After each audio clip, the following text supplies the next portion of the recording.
Just like when you see this symbol in English, you understand it represents a particular sound.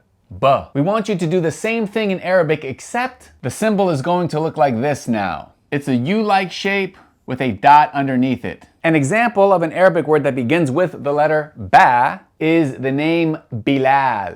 And that's the only letter that we're going to learn in lesson 1. However, there are 3 very important symbols that we're also going to learn. And those symbols are called harakat. The first haraka we're going to learn is the fatha. It's just a straight line that is written above a letter. If we were going to write a fatha above the letter ba, it would look like this.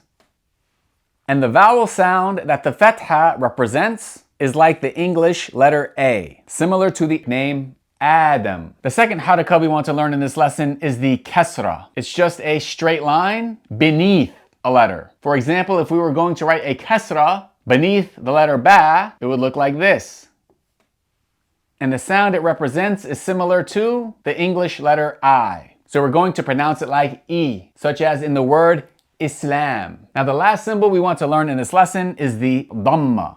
And the dhamma looks like a loop shape that's written above a letter. For example, if we were going to write a dhamma above the letter ba, we'd make this loop shape above the letter. And the dhamma represents a vowel sound similar to the English U, oo, like the oo sound in the name Musa. The next step is making sure that you have memorized this information. The first step is you're going to look at the letter. So here we see the letter, and we want to write down which English letter corresponds to this Arabic letter. It's the English B.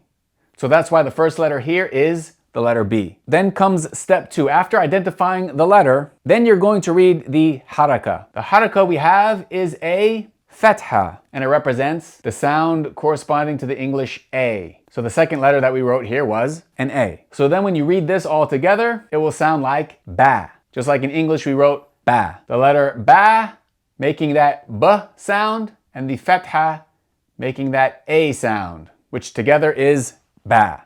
If we go to the second example, of course we have the letter ba, which is represented by the English B, and then we have a kasra, which is represented by the English I. Therefore, we would read this combination of the letter and haraka as B. If we go to the third example, again, we look at the letter, which is the letter ba, represented by the English B. Then we look at the haraka, which is a dhamma, corresponding to the English U, oo. So we would read this as boo, boo, ba, bi, boo.